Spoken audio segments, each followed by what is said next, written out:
గండిపేటలో దండిగా భూ ఆక్రమణలంట. బీఆర్ఎస్ హయాంలో కొల్లగొట్టిన వాటిపై ఫోకస్. ధరణిని అడ్డు పెట్టుకొని గులాబీ నేతల కబ్జాలు. వత్తాసు పలికిన అప్పటి అధికారులు.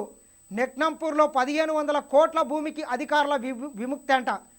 గంధంగూడలో 500 కోట్ల విలువైన భూమి కబ్జా. గతంలో వత్తాసు పలికిన కలెక్టర్పై చర్యలు తప్పవా?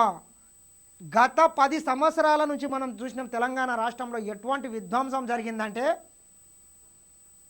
ఎక్కడ ప్రభుత్వ భూమి కనబడితే హైదరాబాద్ పరిసర ప్రాంతాలలో వాటిని మొత్తం దొబ్బేసిండ్రు ఈ బీఆర్ఎస్ గుండాలు.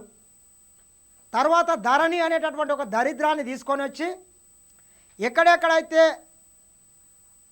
పేదల భూములు, ఆ రోజు ఇందిరమ్మ తీసుకొచ్చినటువంటి భూ సంస్కరణ చట్టం ద్వారా వచ్చినటువంటి భూముల్ని మొత్తం మళ్ళా లేనటువంటి నిజాం రాజులకు రజాకార్ల పేరు మీద ఆ భూములని మార్చి మళ్ళా వాటిని పేదల నుంచి గుంజుకొని ఈ దొంగలంతా మొత్తం భూదందా చేసి కోట్ల రూపాయలకు పడగలెత్తిరు బీఆర్ఎస్ ఒక్కొక్కడు.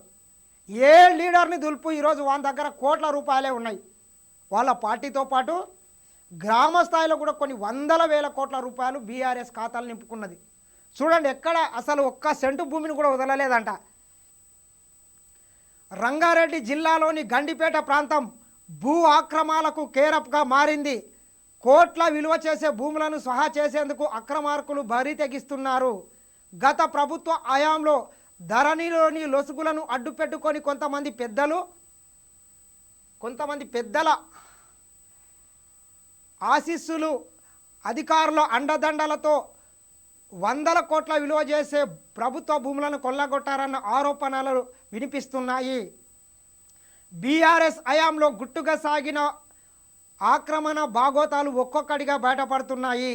తాజాగా 1500 కోట్ల అక్రమ భూ వ్యవహారం వెలుగులోకి రాగా, గతంలోనూ 750 కోట్ల భూములను కబ్జా చేసేందుకు చేసిన ప్రయత్నాలను అధికారులు పటాపంచలు చేసినరట.